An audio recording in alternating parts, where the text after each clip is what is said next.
Changement de look pour Marion Bartoli. Elle a participé hier soir au traditionnel bal de Wimbledon donné chaque année en l'honneur des vainqueurs. D'ailleurs, quelques secondes plus tard, c'est Andy Murray qui a fait son apparition. Andy Murray qui est devenu hier le premier Britannique à remporter le tournoi depuis 1936 et Fred Perry. Il a battu Novak Djokovic en 3 manches, 6-4, 7-5, 6-4. Une victoire qui lui donne des ailes, mais également beaucoup d'ambition pour la suite. J'espère que cela me servira de tremplin pour accomplir encore plus de choses sur un court de tennis. Je ne jouerai jamais un autre match comme celui-là dans ma vie et j'espère surtout ne jamais ressentir la même pression. Quant à Marion Bartoli, elle va faire une petite coupure après cette folle quinzaine, mais elle ne restera pas trop longtemps loin d'un court de tennis. Je vais couper un tout petit peu, mais me connaissant, je ne vais pas pouvoir rester très longtemps sans toucher une balle de tennis parce que j'aime profondément ça, quoi. Donc, à mon avis, ça va me démanger assez rapidement de reprendre vite la raquette et de jouer même avec des amis juste pour m'amuser parce que je suis une passionnée de tennis, j'adore ça, quoi. Première journée de repos pour le peloton, ou presque. La journée sera consacrée au transfert. Fini les Pyrénées, tout le monde file à Nantes et Saint-Nazaire. L'occasion pour nous de faire le bilan de cette première semaine parce qu'on peut déjà tirer quelques enseignements.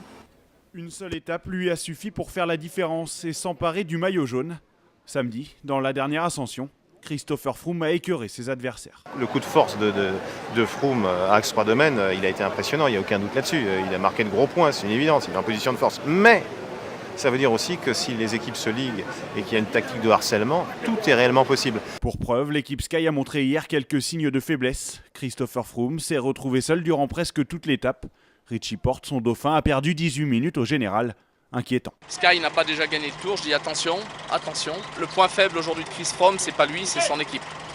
Et je crois que l'ensemble du peloton l'a bien compris. Mais ce week-end, les performances du nouveau maillot jaune ont éveillé quelques soupçons.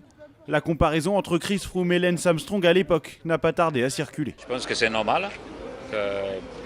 Tout le monde pose des questions, c'est sûr. La différence entre les deux, c'est qu'un était dopé et l'autre non. Vous pouvez avoir confiance dans nos performances. Un discours positif avant d'attaquer les Alpes en fin de semaine, sans oublier le contre-la-montre individuel mercredi. Autant d'occasions pour la Sky et Christopher Froome de s'illustrer. Autant d'occasions pour Contador et consorts de sortir les griffes. Autre course, le Grand Prix d'Allemagne ce week-end et la première victoire à domicile de Sebastian Vettel. Le pilote Red Bull a talonné par les deux Lotus, celle de Raikkonen et celle de Romain Grosjean qui signe là son deuxième podium de la saison. Il avait une volonté, une détermination, une force dans son pilotage qui était vraiment exceptionnelle. Il était parti pour aller chercher la victoire. Il la voulait. Il était dans les roues de Sebastian Vettel quand il a reçu un coup de téléphone lui demandant de laisser, parce qu'il était plus rapide, passer son coéquipier, le pilote numéro 1 de cette équipe. Romain Grosjean a rempli son contrat aujourd'hui.